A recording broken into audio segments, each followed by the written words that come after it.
Hello friends, welcome to my channel your channel Sai એકેડેમીમાં હું અનિલ સાગજરા આપનું હાર્દિક સ્વાગત કરું છું. મિત્રો, આજે હું તમને ભણાવીશ ભારતના રાજ્યોની રાજધાની, તેમના મુખ્યમંત્રીઓ અને તેમના રાજ્યપાલો વિશે. તો મિત્રો, આ આપણો પાર્ટ 3 છે. બે અગાઉ પાર્ટ આપણે ન જોયા હોય આપને તો આ બે અગાઉ પાર્ટ ઓલરેડી યુટ્યુબમાં મેં મૂકેલા છે. આ ત્રીજો પાર્ટ છે, તો આપણે ચર્ચા કરીએ. મિત્રો, ઉત્તરાખંડ રાજ્યની રાજધાની છે દેહરાદૂન અને ગેરસેણ. બે રાજધાની છે. ઉત્તરાખંડ રાજ્યની રાજધાની બે છે. ઉત્તરાખંડ રાજ્યની રાજધાની બે દેહરાદૂન અને ગેરસેણ. તેમના મુખ્યમંત્રી પુષ્કરસિંહ ધામી છે. તેમના મુખ્યમંત્રી કોણ છે?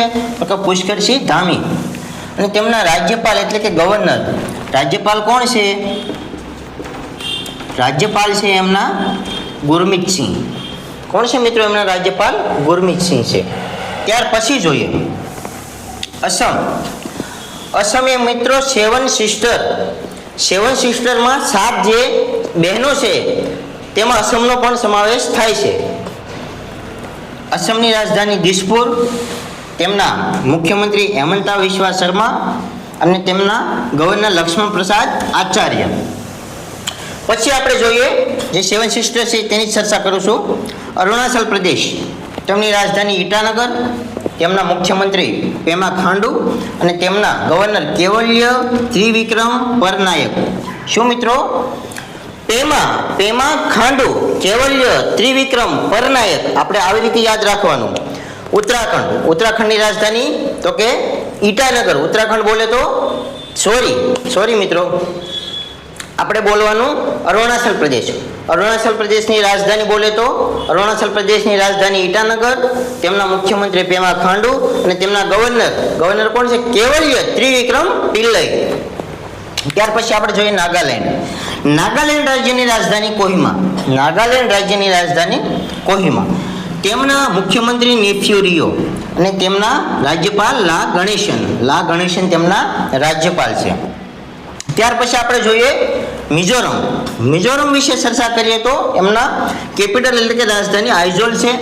તેમના મુખ્યમંત્રી લાલ દુહોમા છે. કોણ છે મુખ્યમંત્રી? લાલ દુહોમા. અને તેમના ગવર્નર વિજય કે સિંઘ છે. ત્યાર પછી મિત્રો, આજે આપણે આ તમારે આઈએમપી છે, યાદ રાખવાનું છે. મણિપુર ભારતના 28 રાજ્યો અને 8 કેન્દ્ર શાસિત પ્રદેશ છે.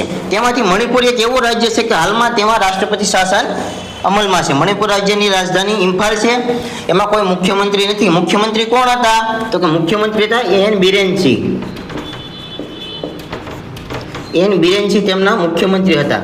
અને હાલમાં તેના ગવર્નર એટલે કે આપણા કેબિનેટ સેક્રેટરી હતા પૂર્વ, બરાબર, ફોર્મર કેબિનેટ સેક્રેટરી હતા જે અજય કુમાર ભલ્લા, તે તેમના ગવર્નર છે. ત્યાર પછી આપણે જોઈએ મેઘાલય રાજ્યની રાજધાની શિલોંગ છે. કોનરાડ સંઘમાં તેના મુખ્યમંત્રી છે. અને સીએસ વિજયશંકર તેના ગવર્નર છે. ત્યાર પછી આપણે મિત્રો જોઈએ ત્રિપુરા રાજ્યની રાજધાની અગરતલા છે. તેમના માણિક શાહ મુખ્યમંત્રી છે. અને ઇન્દ્રા સેના રેડ્ડી તેના શું છે? ઇન્દ્રા સેના રેડ્ડી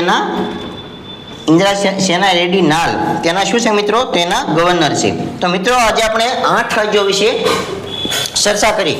પહેલા પાર્ટમાં 10 રાજ્યો, બીજા પાર્ટમાં 10 રાજ્યો, ત્રીજા પાર્ટમાં 8 રાજ્યો. અને હવે આપણે બાકીના ચોથો પાર્ટ આવશે, તેમાં આપણે 8 કેન્દ્ર શાસિત પ્રદેશ વિશે ચર્ચા કરીશું મિત્રો, બરાબર. તો તમારે શું કરવાનું છે? આ ચેનલને લાઈક કરવાની છે, શેર કરવાની છે અને સબસ્ક્રાઈબ કરવાની છે, જેથી તમારા નાના ભાઈને જરૂરી ઉત્સાહ મળી રહે અને આપણે નવું ભણતા રહીએ. થેન્ક યુ મિત્રો.